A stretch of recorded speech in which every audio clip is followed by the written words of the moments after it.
Uma aula. Vamos já iniciar a gravação. Está gravando aqui.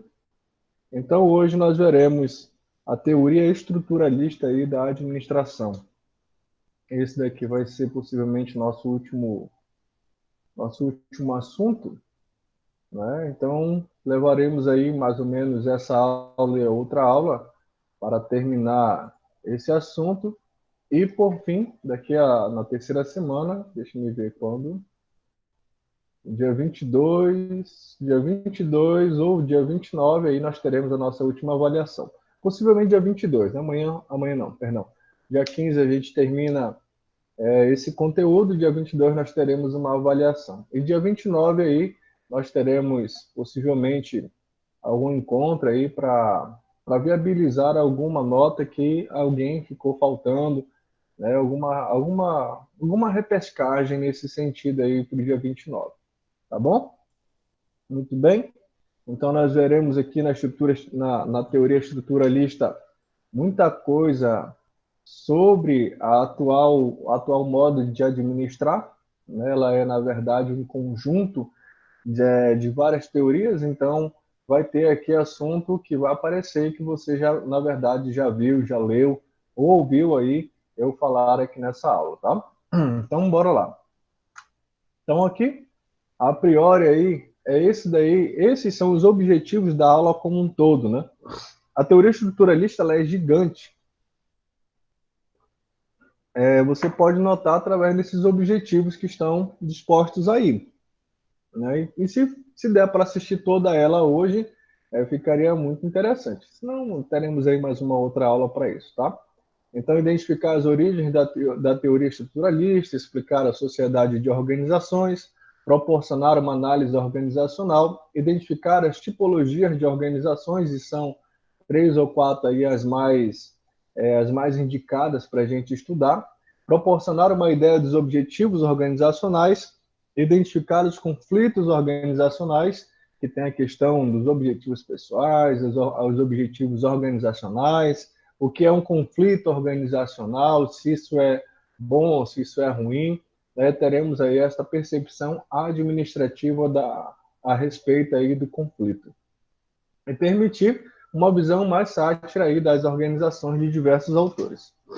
Então, a priori aqui, ela surge ao final da década de 1950 com a falha da teoria das relações humanas, a mesma teoria que nós, bem dizer, acabamos de estudar, né? Nós estudamos aí alguma coisa, terminamos já a relações humanas, veio a comportamental, muita coisa que a gente usa, a questão da motivação e etc., mas a teoria estruturalista ela vem para substituir a teoria e o desenvolvimento das teorias das relações humanas. Então, o que nós temos aqui? Nós temos uma batalha, né, ainda por terminar, digamos assim. O que as relações humanas aí ela apresentou? Um lado da moeda, né? O estudo das organizações não é um lado. O estudo das organizações aí é multifacetado. Então, nós temos aí uma estrutura complexa que deve ser analisada como um todo. No entanto, nenhuma dessas teorias aí elas vieram abordar de uma maneira mais complexa e mais inteira as organizações. Então, relações humanas não proporciona bases adequadas a uma nova teoria que pudesse substituir a teoria clássica. Lembrando aí que a teoria clássica ela vai trabalhar amplamente na questão da eficiência, da eficácia, voltada aí diretivamente para resultados, né? Voltada aí à produção, a lucro. E as relações humanas, no fundo, era isso também que ela queria, mas quando a gente vai estudar aí essa teoria, a gente descobre meio que eles vão maquiar, né? Ó, não, vamos analisar o homem, o ser humano, e por aí vai.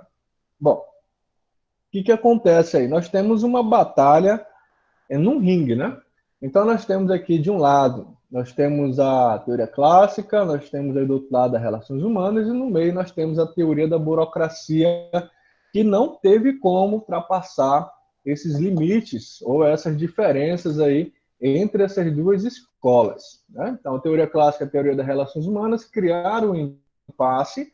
A teoria da burocracia, que é o juiz aqui tentou intervir com os processos, procedimentos, métodos, mas não teve, não deu para ela também. Ela não vai avaliar a organização como um todo. Muito bem? Então, o que é a teoria estruturalista? É um desdobramento da teoria da burocracia e uma leve aproximação da teoria das relações humanas, né?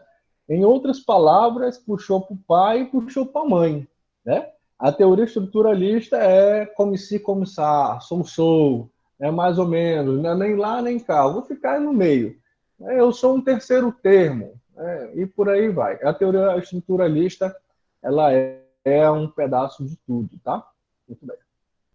Isso daqui é dado às origens. Então, a oposição surgida da teoria tradicional e das relações humanas. Bora lá, bora começar a arriscar aqui, para a gente não dormir, né?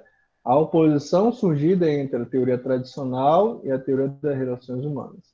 Ela pretende ser, um meio termo entre essas teorias.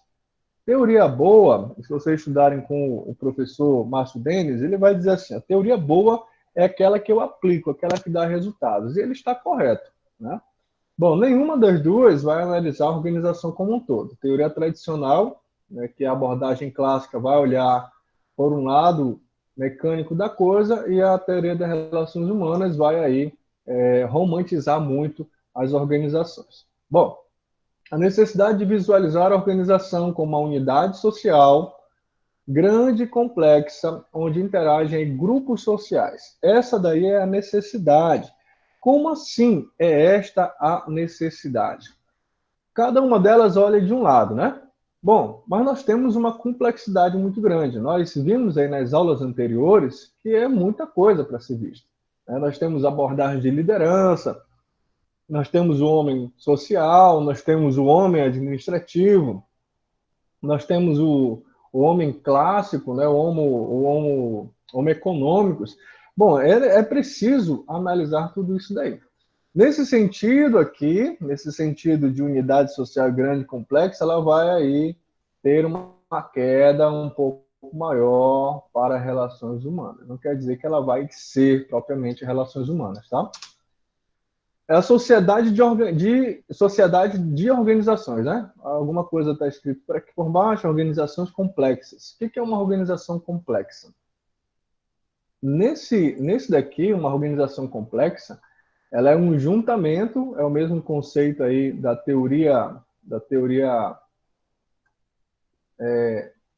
não, do conceito de sistemas de informações, né? Onde nós temos aí uma escala hierárquica, onde quem está mais embaixo é que necessita mais. Hoje, aí, 2020, a gente vê essas diferenças singulares muito mais gritantes, seja você apoiador de A ou B ou C ou D, né, indiferente para o estudo da administração, mas nós podemos averiguar que uma sociedade de organizações é isso daqui.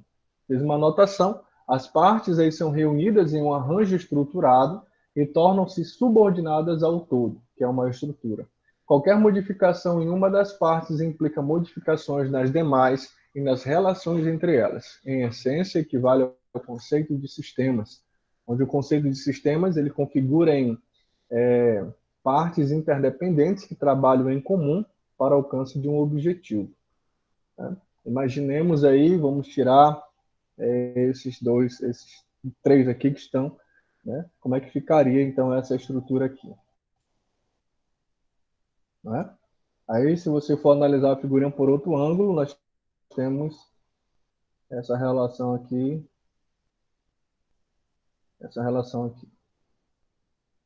né? E aí a gente tem muita crítica, né? Se for analisar aí de modo pormenorizado a imagem que a gente está vendo, pode dar um grande grau de discussão, o que é ótimo, né? Porque aí cada um de nós vai estar averiguando. Mas isso daqui é uma sociedade de organizações complexas, né? Sempre um vai estar mais embaixo para que o outro possa subir, sempre.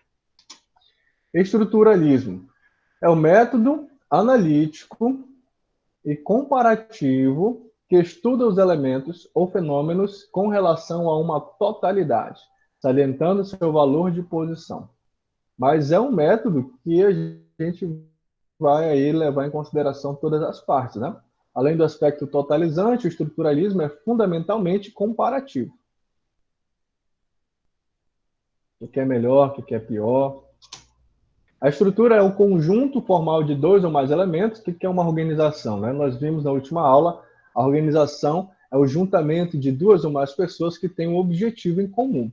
Tem um objetivo comum? Tem. É um juntamento de mais de duas? Então é uma organização. Elementos que permanecem inalterados, seja na mudança ou na diversidade aí dos seus conteúdos. É um conjunto formal, a estrutura é um conjunto formal. Isto é, a estrutura mantém-se mesmo com a alteração de um dos seus elementos ou relações. Num sistema, vamos colocar bem aqui, isso aqui é um sistema prático de comunicação, tá? Então nós temos aqui o emissor, nós temos a mensagem, né? E nós temos o receptor. Muito bem. Isso aqui é o fluxo que a informação, ou o dado, melhor dizendo, né? A informação é o dado trabalhado. Então, digamos aqui que eu estou falando, né? Eu sou o emissor, tem a mensagem que é a aula, o receptor, que é qualquer um de vocês. Muito bem. Se vai somente nesse caminho aqui, ó, não configura uma informação, não configura uma comunicação. O que configura aqui, né? Eu estou jogando aí alguma informação em cima de vocês e eu não sei qual é o que vocês estão entendendo ou se é que estão entendendo. E como é que se dá a comunicação? Pelo retorno. Que aqui é normalmente chamado de feedback, né? Vamos colocar aqui retorno. Isso daqui é um sistema. Isso daqui é uma estrutura. Ok? Então, ó, a estrutura é o conjunto formal de dois ou mais elementos que permanecem inalterados, seja na mudança ou na diversidade de conteúdos. A estrutura mantém-se, mesmo com as alterações de um dos seus elementos, ou então as suas relações. Comunicação só existe se eu mandar algo para lá e tiver um retorno. Por isso que é tão difícil, por exemplo, eu estou falando aqui basicamente sozinho, né?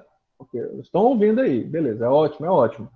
Mas a falta de retorno, né? Esse daqui, ó, vai acabar prejudicando mais do que propriamente ajudando. Imagina aí você ser diretor de alguma organização ambiental, aí você só dá ordem, só dá ordem, só dá ordem, igual a teoria clássica, e você não ouve o que quem está lá mais embaixo tem a dizer, né, sobre o que você colocou. Como você não tem esse feedback, esse retorno, a nossa posição é sempre continuar na mesma. Por quê? Porque basicamente está dando certo, né? Na nossa cabeça está dando certo, o que é um equívoco. A teoria estruturalista ela vai mostrar isso daí. Olha, é necessário avaliar as partes aí, porque as partes elas são fundamentais para manter essa estrutura. Por que você acha aí, vamos pegar, né, o contexto geral político, por que é desinteressante mudar a maneira que está hoje? Ou a maneira que o governante governa? Ou a maneira que o representante representa? Porque não é vantajoso para quem está lá. Né? E aí seria o quê? Aqui, ó, um feedback. Aqui, ó. Pode até ter esse feedback, mas aqui eu não retroalimento, né? E é isso daqui, o feedback é um retroalimentar. Quando essa informação chega aqui, eu devolvo, faço essa devolutiva para cá, basicamente num processo de sistemas, a minha informação, ou então os meus inputs, né, as minhas entradas, elas teriam que ser melhoradas. Se há um feedback, não há uma melhoração, então vamos corrigir esse problema bem aqui. Ok? Vamos adiante. O estruturalismo está voltado para o todo e para o relacionamento das partes na constituição do todo. É aqui que entra a principal diferença entre as duas abordagens, né? Nós temos aqui a clássica, nós temos aqui as relações humanas. Cada uma delas vai aí puxar para o seu quadrado, ok? O que a estruturalista vai fazer? Eu vou pegar um pedaço daqui, vou pegar um pedaço daqui, e esse pedaço eu vou fazer a estruturalista bem aqui. Eu vou pegar tudo que é de bom e vou formar aquilo que eu acredito que seja. É que nem ter um filho, né? Um filho, o que é? Parte da mãe, a parte do pai, né? Um masculino e um feminino, tem que ter. Bom, daí você torna aqui um outro ser. Um pouco diferente, né? Por que é um pouco diferente? Porque parte é dele e a outra parte é um desenvolvimento exterior que ele vai ter. Mesma coisa acontece com a teoria estruturalista. A totalidade, a interdependência das partes e o fato de que o todo é maior do que a simples soma das partes são características básicas do estruturalismo. Eu vou até colocar isso aqui. Quando você pegar esse slide, você lembra disso aqui. A totalidade, a interdependência das partes e o fato de que o todo é maior do que a simples soma das partes são características básicas do estruturalismo. O que nós temos aqui, né? Nós temos aí a soma das partes. É muito mais engraçado a gente olhar isso daí de uma maneira geral. Se for olhar somente que o cachorro pegou a chapa, né? Não sei como é que você chama, eu conheço aí por chapa. A chapa da senhorinha e não conseguiu mais tirar, parece que ela está rindo. Né? Agora o todo é maior. Agora o que é a parte? Ok? Para o todo,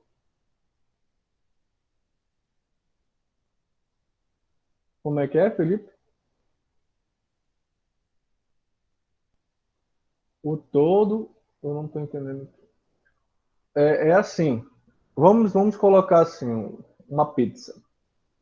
Uma pizza, a gente tem, vamos colocar no tradicional, né? Uma pizza 8 pedaços. Soma os oito pedaços da pizza. Aí você tem uma pizza inteira. A estruturalista, ela vai dizer assim, ó, que o todo ele é maior do que as partes. Como assim? É o valor. Você vai lanchar, ok? O que é o lanche? O lanche é maior do que a pizza. Por quê? Porque ele vem acompanhado de fritas, ele vem acompanhado de refrigerante. Então, não é uma parte que compõe o todo que é a merenda, a refeição, né? A saída, a diversão. O que é o todo? O todo são as partes que fazem esse todo maior.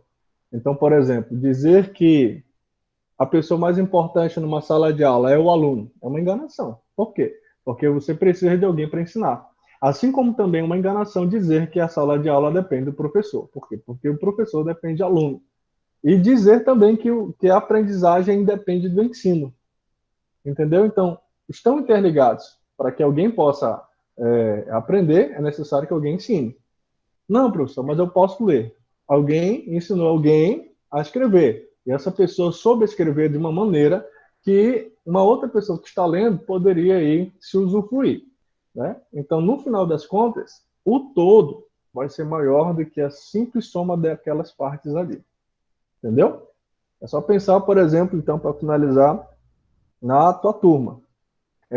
A turma de primeiro período ambiental, ela só vai continuar existindo se todos fizerem a rematrícula. Porque tem um número que não dá para manter uma turma, né? Então é necessário que todos se juntem para que formem uma coisa maior, que é uma turma de segundo período de ambiental. Compreendeu? Ou não?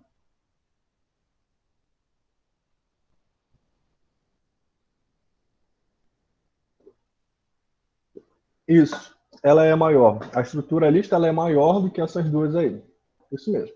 Muito bem. Muito bem. Adiante.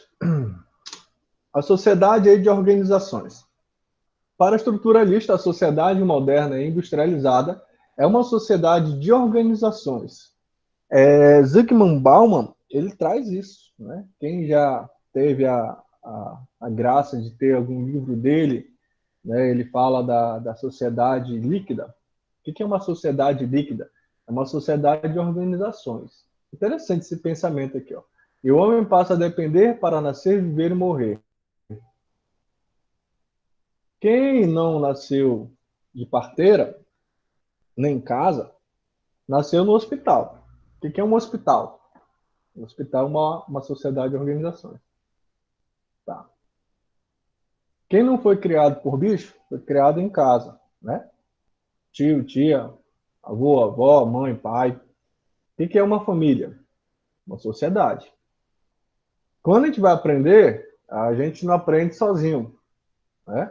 A gente aprende numa organização. E como é que é o nome dessa organização? escola, faculdade, como é o nosso caso, organização. Nós estamos dentro de um ciclo infinito de organizações, onde nós nascemos, nós vivemos, desenvolvemos e morremos dentro de organizações. Isso é uma sociedade de organizações. Né? Tudo que a gente vai fazer, a gente depende das organizações. Preciso tomar um remédio. Vai depender de quem? De uma organização. Preciso comprar um pão. Depende de quem? De uma padaria. É uma organização. Sociedade das organizações.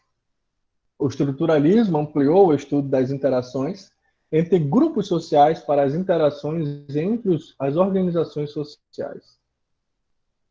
É por isso que, por exemplo, na logística, e vocês da ambiental não estarão muito longe desses conceitos, que é uma interação, uma integração entre as organizações.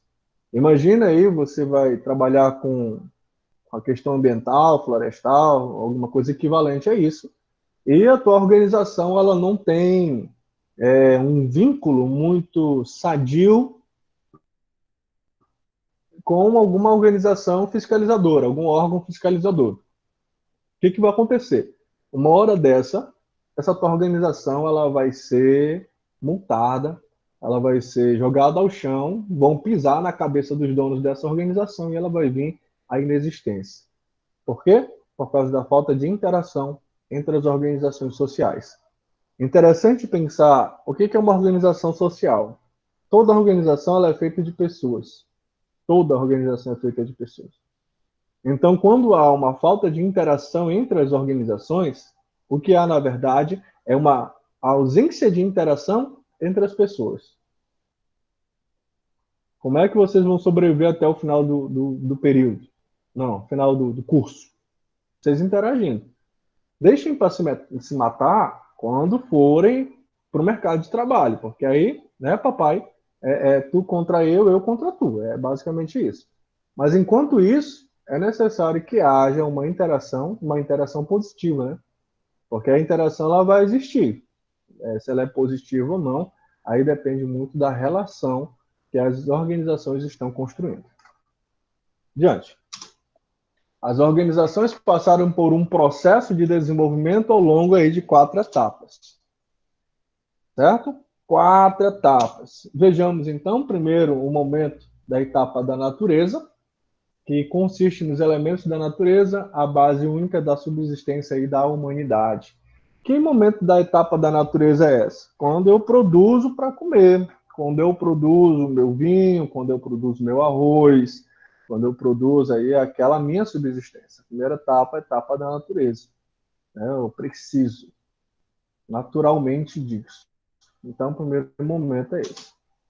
Segunda etapa aí do trabalho, um fator perturbador que inicia uma revolução no desenvolvimento da humanidade, é chamado aí o trabalho, né?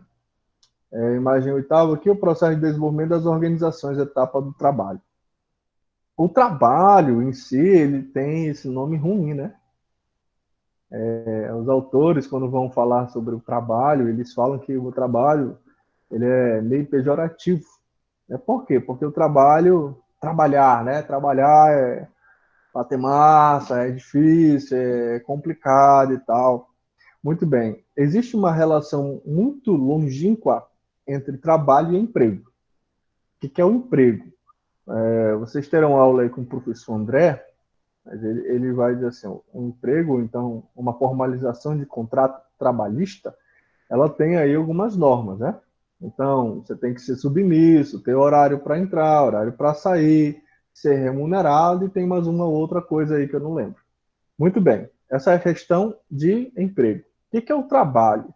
O trabalho, ele basicamente é aquilo que você gosta de fazer. Ora, veja, neste momento, olha eu tentando entrar. Neste momento, eu estou trabalhando. Positivo, né? Positivo. Muito bem. Eu posso considerar que este meu trabalho é um emprego? Sim, claramente, porque eu estou aí num regime de CLT. Então, também é um trabalho, é um emprego, né? O que condiz realmente com o trabalho é eu fazer, mesmo que não seja remunerado. Então, o meu trabalho é ensinar. Então, se eu ensino fora deste horário de 7, 6h30 até meia-noite, bem dizer, né? Que eu fico até meia-noite atendendo aluno. Então, de 6 à meia-noite, 6 às 10, 6 às 10, né? Eu estou trabalhando numa forma de emprego. Mas e quando eu ensino em outro momento? Constitui um emprego ou um trabalho? Constitui-se um trabalho. Né? Um trabalho no sentido de eu verificar que isso é vantajoso para mim. Não porque eu recebo, mas porque eu gosto.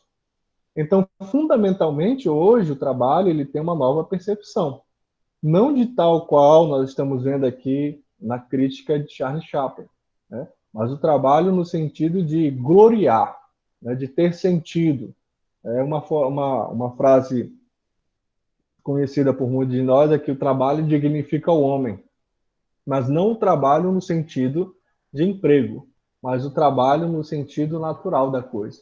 É natural a gente trabalhar, é natural a gente caçar, é natural, né, subir numa árvore e pegar uma fruta. Isso é o trabalho na sua forma mais natural. E nós enxergamos o trabalho, como o próprio autor vai trazer aqui, o Kevin Nato, um fator perturbador.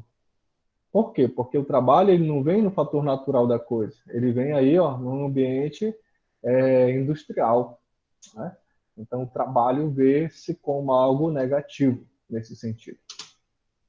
Etapa aí do capital sobressai à natureza e ao trabalho, tornando-se um dos fatores básicos da vida social.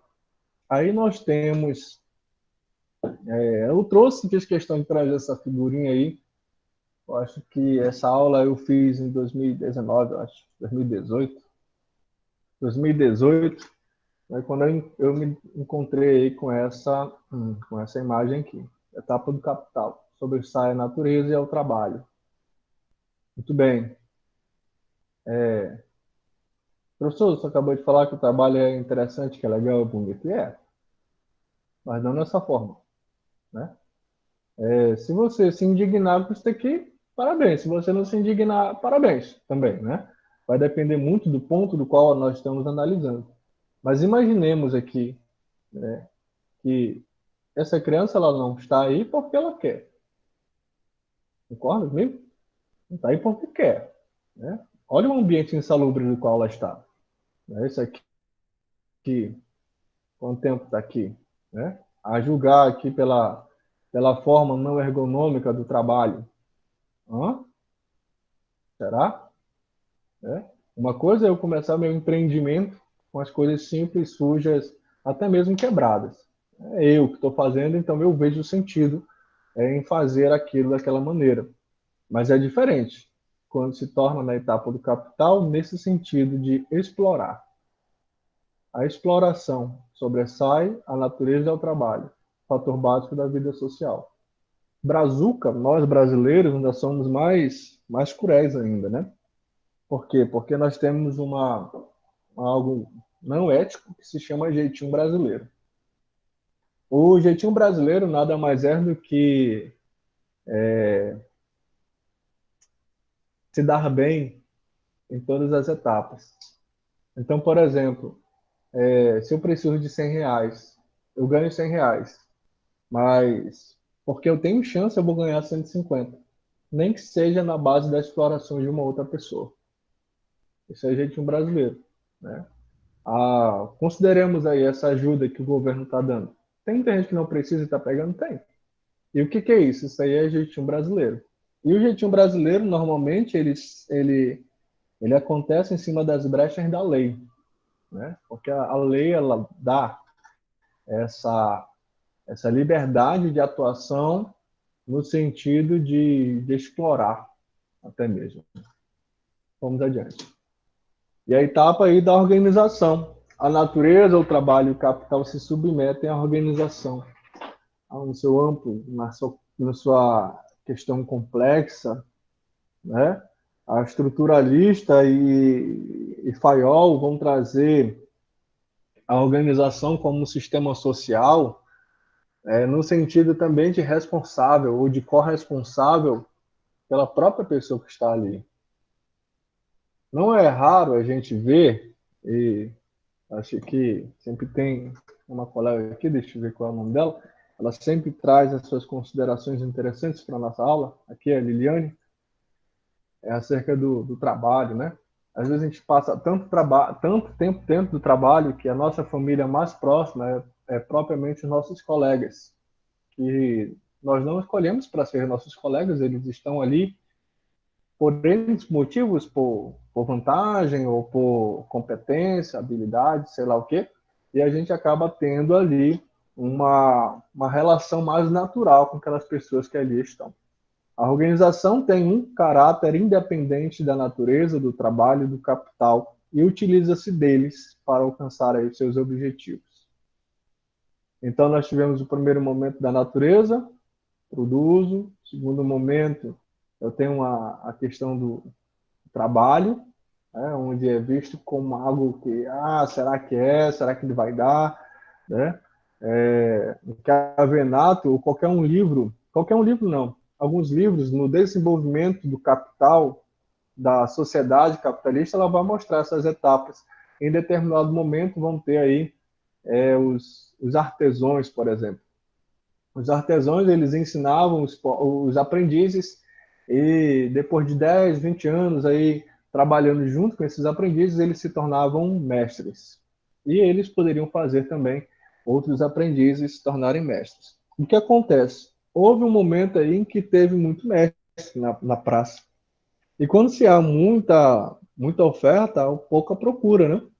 Então, como é que eu vou fazer agora? Agora eu paro de formar mestres. Então, o que, que a gente vai estar vendo ali? Uma sociedade mais fechada, onde eu não produzo mais, ou eu não permito que pessoas se qualifiquem mais, porque senão vão tomar o meu lugar. Né? Essa bola de neve, esse juntamento, essa velocidade capital, de ganhar, de não perder a minha estabilidade e por aí vai, acaba fazendo com que as próprias pessoas vão aí chegar a ter esse momento de organização, onde a organização ela vai subjugar todo mundo que vai vir. Tá? E a teoria estruturalista ela vai averiguar tudo isso aí. Muito bem. Há um caminho aí da industrialização. Para atingir um alto grau de industrialização, a sociedade passou aí por várias fases dentro da etapa da organização. Né? O que a gente estudava antes aí no fundamento de administração, depois a gente parou de estudar isso aí. Muito bem. Então, o que, que nós temos aqui? O universalismo da Idade Média, a predominância do espírito religioso. Do espírito religioso. Onde quem governava na Idade Média? A igreja, né? O, a igreja, não somente a igreja católica, mas também todos aqueles que se diziam aí os próprios representantes de Deus. Os representantes de Deus, eles são cruéis às vezes, né? Eles se utilizam de um nome acima de todos os nomes, assim eles dizem, independente da tua religião, né? Isso acontece mesmo. Eles vão dizer lá e quem está ali vai aceitar aquilo de maneira que, olha, ou você vai ou você não vai, né? E se não for, você vai contra mim, eu sou uma autoridade divina, e se isso acontecer, Deus vai te jogar um raio na tua cabeça, vai consumir toda a tua existência, teu filho vai, né? E por aí vai. Universalismo da Idade Média, predominância do espírito religioso. A religiosidade, ela mata, né? Matava muito, agora mata um pouco menos. Aí vemos aí o liberalismo econômico e social dos séculos XVIII e XIX, desenvolvimento do capitalismo. O que é isso aqui, né? Nesse sentido aqui, é um estudo mais aprofundado das próprias ciências econômicas, onde aí vai atingir um alto grau de industrialização e a sociedade passa, né, a se desenvolver com mais rapidez. Então, nós temos aqui um estudo, isso aqui é um mapa mental, aí Montesquieu, né, que a gente utiliza aí na questão dos três poderes na administração pública, e aí vai. Ao socialismo como advento do século XX, obrigando o capitalismo ao desenvolvimento máximo possível. Eu estou lendo aí um livro da Segunda Guerra Mundial, né? E isso daqui é bem gritante na Segunda Guerra Mundial. Eu não sabia que era tanto assim. E essas potências, digamos assim, elas nos levam para o buraco. É interessante o poderio do. Acho interessante o poderio político da coisa. É assim, como é que pode, né? Tantas pessoas serem massacradas porque alguém entendeu que, que, sei lá, deveria subjugar o outro. Né? E aí começa a guerra, aí vão começar todo mundo se matar, um começa a odiar o outro. É interessante a história do ódio, né? Quando a gente vai olhar assim para a questão das guerras. A Primeira Guerra Mundial ainda não li, mas a Segunda Guerra Mundial dá um ódio tremendo. Saber aí o que foi que houve da maneira que se passou, né? Ver aqui que Felipe começa as consequências ambientais também. Também, muito bem, Felipe. Acho que um desses aqui não está funcionando aí, eu não ouço quando vocês mandam aí.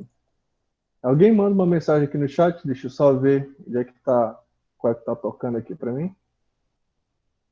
Enquanto alguém faz essa benesse, eu vou continuar aqui. Existe aí uma, uma falácia, né, na verdade. E eu vou explicar por quê. Não fiquem chateados aí com o tio. Não, não tá não aqui, ó. Nenhum dos dois.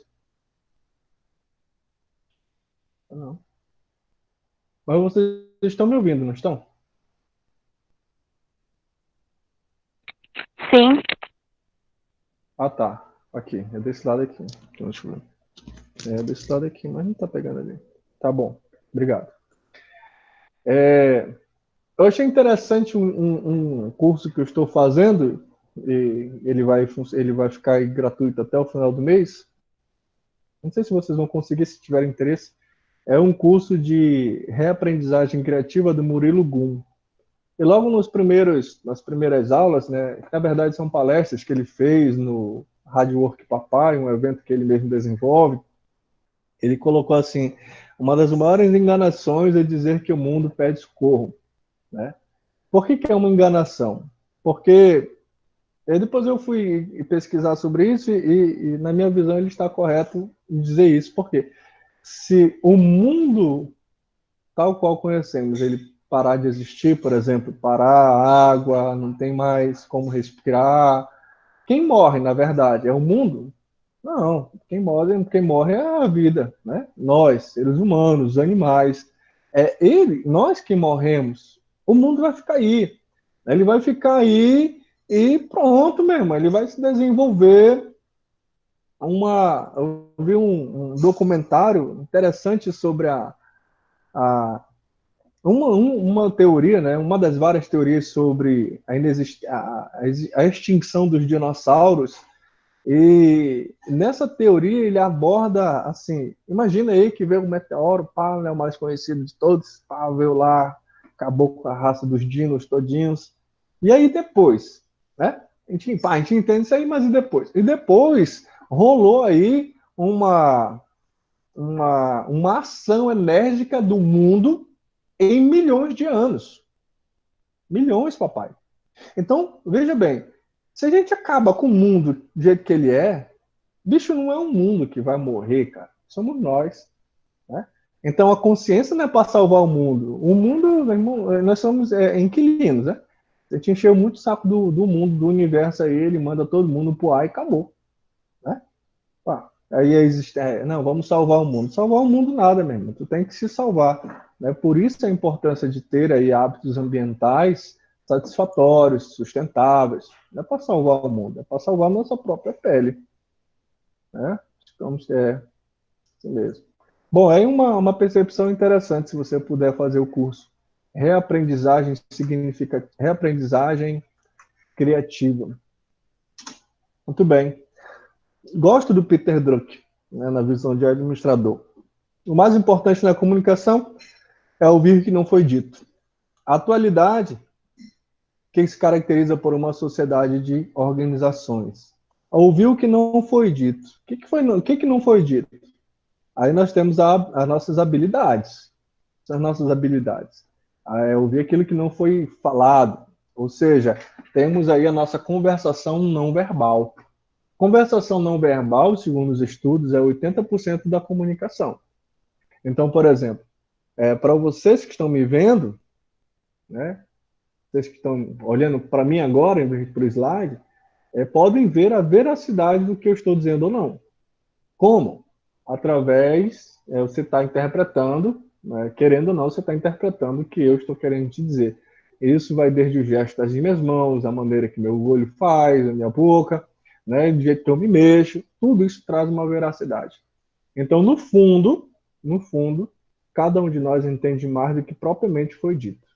E Peter Drucker ele vai trazer isso. O mais importante na comunicação é ouvir o que não foi dito. E o que não foi dito?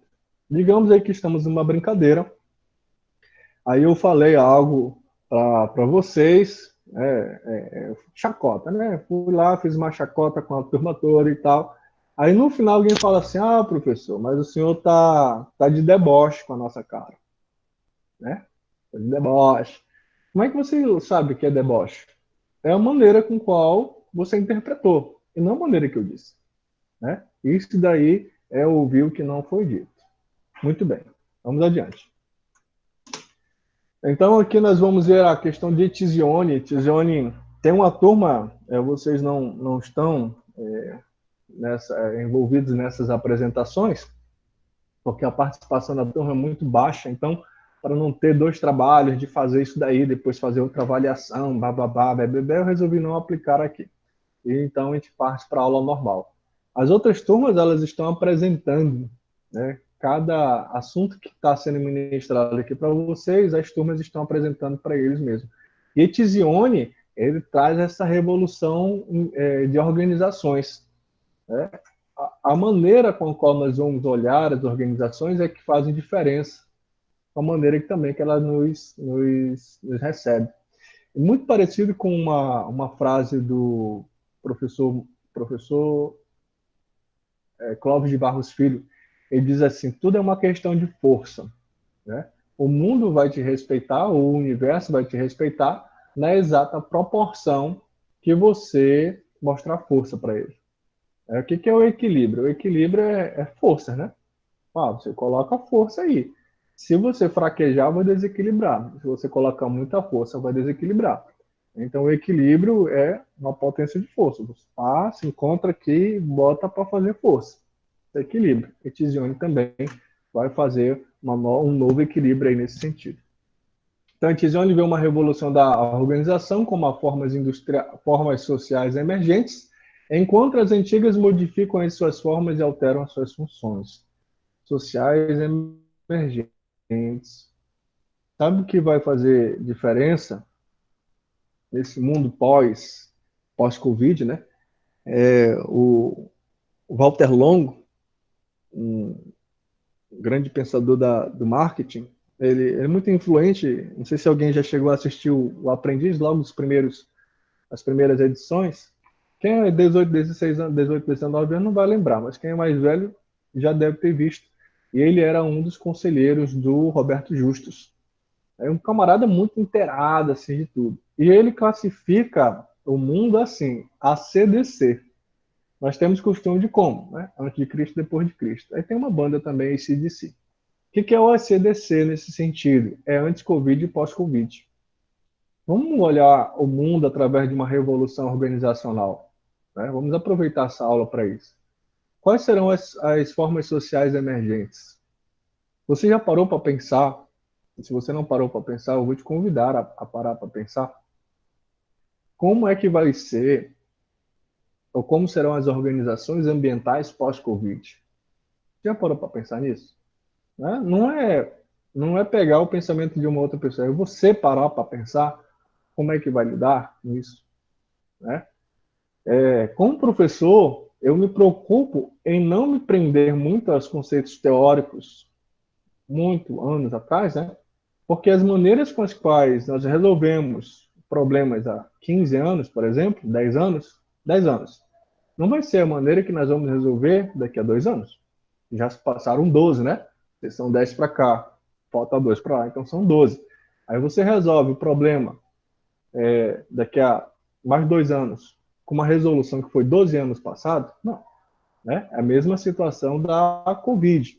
O que é a Covid-19? É um problema que nós já vivenciamos, mas que nós não temos histórico para combater este devido problema. Outras situações parecidas com essa aconteceram, né? Mas nós não podemos usar, por exemplo, a maneira com qual nós combatemos essas pandemias passadas com a maneira de agora que está acontecendo. Então, como é que vai ser as organizações emergentes no sentido ambiental da coisa daqui para frente?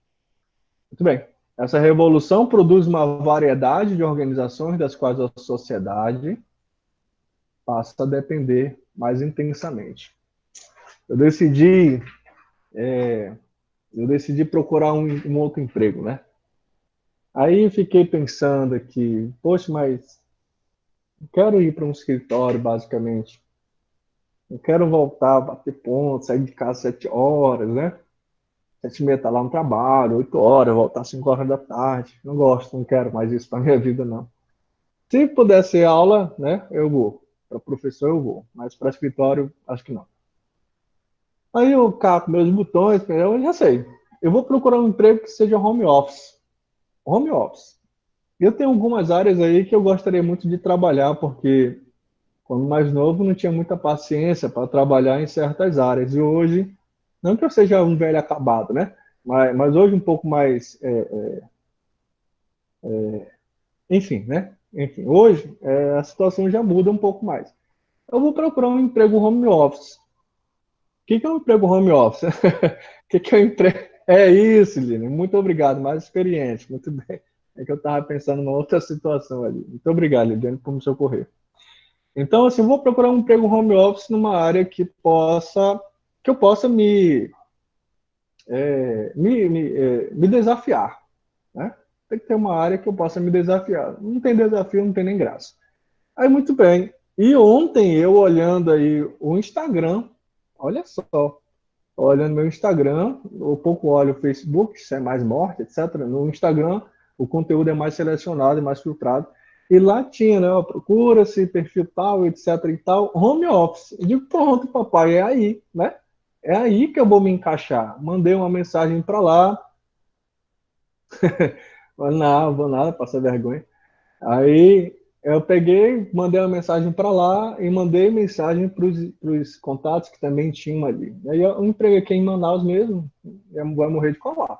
É uma área que eu tenho uma certa caída, né, do lado dessa área aí. Peguei e mandei para lá, já fiz hoje uma atividade, olha só como é que vai ser. Vocês lembram que eu pedi de vocês um áudio, né? Vocês foram um áudio, a turma de logística foi um vídeo. Eles pediram um vídeo. Olha só como é que é o recrutamento, né? A gente pensa assim, pô, o professor não está recrutando. É você que não está sabendo procurar, papai. Tem que saber procurar. Tá? Sabe pelo menos o que está procurando? Né? Tem que saber o que está procurando. Aí hoje eu fiz o primeiro. Mandei para o WhatsApp, mandaram um questionário do Google, igual aquela prova que a gente fez. Mandei para ela, respondi. Ela pegou lá os dados e solicitou. Agora você vai enviar um vídeo de um minuto, não mais do que um minuto, dizendo o seu nome, a sua idade, os seus pontos fortes das suas competências e por que você quer trabalhar nessa empresa, nessa área. Aí passei o dia, tá até aqui, né? Aqui, ó, para não dizerem que eu não fiz, ó. Aqui eu fiz um script, aquilo que eu fiz um script, né? Decorei o script e fui fazer. Não decorei, porque não saiu igual, então não decorei, mas pelo menos eu tive uma ideia de como fazer. E mandei para eles. Tinha até 6 horas da tarde, mandei para eles, aí faltava 15 minutos para as 6, né? Porque tinha que trabalhar bem o repertório, né? Digamos assim. E mandei para eles e pronto. Né? E, tá bom, muito obrigado e tal. A gente vai entrar em contato essa semana, dizer se foi bom ou não. E assim vai. Então, veja que essas situações sociais emergentes, como é que a gente vai trabalhar? Como é que vai ser o ambiente do qual você está querendo trabalhar? Eu não sei você, mas eu me preocupei quando eu entrei na faculdade. E olha que já diziam para nós, né, naquele tempo, era mais real do que hoje, né? Assim, há 10 anos. Eu entrei na faculdade em 2007. 2007, 2008, 2009, 2010. Parece que eu fui a quinta turma do Dom Bosco. E quando eu entrei em 2007, eu já estava preocupado como é que seria. Não ansioso, né? Isso faz mal para a saúde, mas eu estava preocupado. Que habilidade eu tenho que desenvolver para daqui a 4 anos atuar no mercado que eu estou me formando? Então, formas sociais emergentes. Aqui, a revolução produz uma variedade de organizações das quais a sociedade passa a depender. Bora lá, pensa aí, o que a sociedade vai depender agora em questões ambientais? O que você, como hoje, acadêmico, pode pensar para daqui a 1 ano e meio? Esquece esse período. Você já passou esse período, tá? Só tem 1 ano e meio para você formar. Olha só, ano que vem você forma. Daqui a ano que vem, quando você formar, que habilidade será que o mercado que você está estudando vai precisar? Né? E é as habilidades que você tem que desenvolver nesse 1 ano e meio. Porque senão, não tem como, né?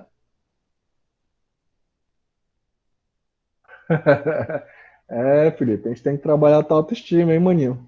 Mas não. A gente não é tão ruim quanto a gente pensa, não. Tem gente que é bem mais atravessado do que a gente. Bora lá. Vamos parar de falar mal do Felipe. As organizações complexas em todos os campos da atividade humana não são um fenômeno separado das mudanças sociais. Olha só. As organizações complexas em todos os campos das atividades humanas não são um fenômeno separado das mudanças sociais. Elas fazem parte integrante fundamental da sociedade moderna. Hoje a aula social, né? Hoje a administração, a aula de fundamento de administração. A aula de administração vai ser sobre as crises contemporâneas, né? Ótima aula hoje para pensar sobre isso. Bora ver aqui. As organizações complexas em todos os campos de atividade humana não são um fenômeno separado das mudanças sociais. Nós estamos vendo algo interessante. Nós temos uma pandemia. Em meio à pandemia, nós temos uma crise política, vamos considerar o Brasil. E globalmente, nós temos aí uma luta contra o racismo. Eu sou contra toda forma de autoridade exacerbada. Né? Não me interessa se é homem, se é mulher, se é branco, se é preto. Tá com muita miguelagem, você deve sofrer protesto. Né? Eu acredito nisso. Todo mundo é igual, meu irmão. Né? Todo mundo, quando morrer, vai ser comido pelo mesmo bicho. Então, por que eu vou sentir maior do que o outro? Todo mundo é igual e acabou essa conversa. Eu, pelo menos, acredito nisso. Mas a sociedade como um todo, ela não vê assim. Né? Tanto é verdade que tem muita gente aí famosa falando um monte de besteira por aí, né? Porque acha, porque acredita, porque isso, aquilo, outro. Muito bem. As mudanças organizacionais, elas não vão e não serão diferentes depois dessas mudanças sociais. As organizações, elas mudarão conforme as mudanças sociais que vão sendo impostas, vão sendo desenvolvidas, vão sendo aceitas. O CEO de uma de uma rede social, se não me engano, né? Ele, louro, dos brancos, louro, olhos claros e tal, pediu demissão e pediu que alguém que fosse seu substituto fosse um negro. Maravilha para ele, legal. Essas atitudes farão com que as organizações também mudem o seu modo de agir, o seu modo de pensar. O meu exemplo ainda há pouco do recrutamento, a gente acha que, não, professor, nessa pandemia o pessoal não está chamando ninguém para trabalhar. Não está? É? Não está mesmo a gente que não está sabendo procurar. Não é não? Mesmo que seja na pena, né, Felipe? Né? Nem que seja na pena, mas a gente tem que ser contratado. Há mudanças. Muito bem. Consideremos, então, uma mudança ambiental, uma mudança social. Que mudanças organizacionais nós teremos daqui para frente? qual é o modelo de organização que está te esperando daqui a 1 ano e meio? Qual é o escritório que vai te contratar daqui a 6 meses? Sei.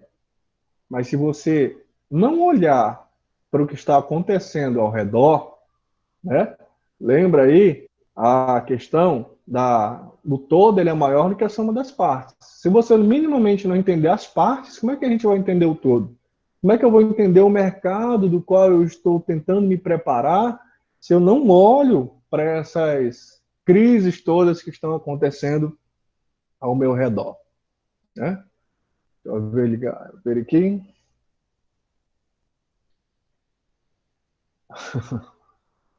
Deixa eu ver aqui, Liliane, entrei na empresa.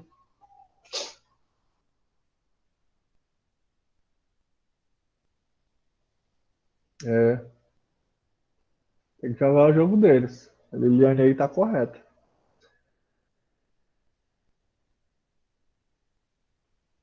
É, eu tenho um pensamento, né, sobre isso daí. Eu acho que quanto mais equivocadas, não digo nem desinformadas, porque existe doutor que é ridículo, né? Eu tenho minhas convicções políticas, filosóficas, sociais, essa coisa toda aí que todo mundo tem. Mas tem gente que é muito mais letrado que a gente que não, né? Parece assim que, sei lá, parece que tem 6 anos de idade. Entendeu? Então eu acredito que é não um grau de desinformação, né? Mas algo assim mais profundo em questão de própria interpretação social do que acontece. Então, se a gente parar de se preocupar com muitas miudezas, coisas pequenininhas, as coisas começam a mudar mais. É mais fácil, por exemplo, a gente mudar algo, uma estante, do que você ir lá e mexer os livros que tem lá na estante. Entendeu? Depois, muda logo a estante, depois a gente organiza os livros. As mudanças mais gerais devem acontecer para que as pequenas possam ocorrer. Senão, vai pensar muito pequeno, vamos ajeitar o fragmento. Meu irmão, não vai ajeitar o fragmento, tem que ajeitar.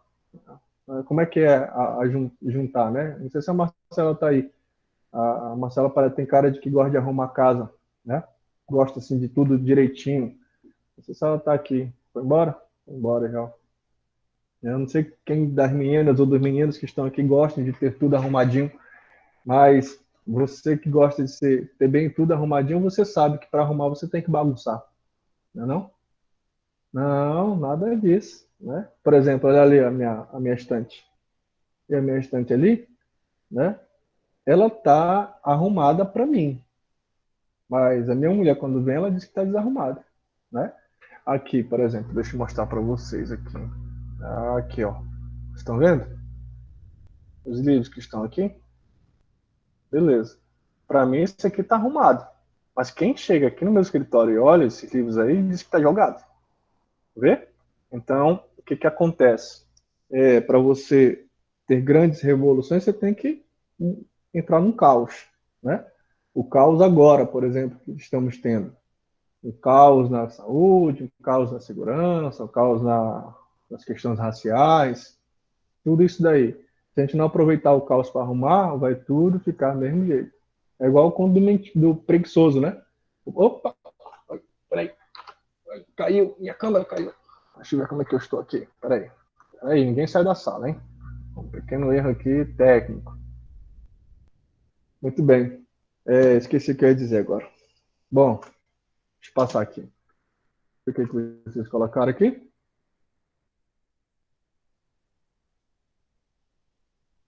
Olha, a Sam é desorganizado. Mas desorganizado depende do ponto de vista, né? Depende muito do ponto de vista, como é que a gente está olhando desorganizado. Para mim, aqui está tudo arrumado, eu estou vendo tudo. Né? Mas quem chega aqui no meu escritório está tudo desarrumado, né? E diz mesmo, então vai arrumar então na tua casa. Né? Deixa o meu aqui, que o meu está arrumado, para mim está arrumado. Bora lá, vamos continuar aqui. Vamos parar de falar mal da SAMI agora. Né? A organização a organização é, aqui tá? Perdão. A organização é um poderoso instrumento social. Imagina aí, imagina o polo industrial sem a Honda, sem a Samsung. A organização é um poderoso instrumento social, não é não? Através da coordenação de grandes números de ações humanas, combina pessoal e recursos ao reunir líderes, especialistas, operários, máquinas e matérias-primas. Ao mesmo tempo, avalia sua realização e procura ajustar-se a fim de atingir seus próprios objetivos. Seus próprios objetivos. A gente vai se juntar às organizações para quê? Para conseguir os objetivos pessoais. Opa, considere que aqui está pessoais, tá? E para que a organização nos contrata? Para os objetivos organizacionais. Aí, quando isso daqui não casa, nós temos um conflito. Ok? Ah, é meu direito e tal. Né? Legal. Mas tira a organização agora da nossa vida. Isso aqui não existe, isso aqui não existe, isso daqui não existe. E não existe principalmente o desenvolvimento, né? Que é o que cada um de nós aí está procurando, desenvolvimento. Ninguém está aqui na faculdade para não se desenvolver, né? E se ninguém falou para ti que você mudou, então você está estudando errado, porque já era para ter mudado, não? É não? É? Tu estuda todo dia, tu tem contato com professores todo dia, tem uma leitura extra todo dia, tem contato com outras coisas todo dia. Não é para mudar? É para mudar. Se não mudar, tá estudando errado. Vamos adiante. Essa aqui terminou a primeira parte. Eu vou parar essa gravação, senão ela vai ficar gigante. Ainda tem 2 horas de aula quase.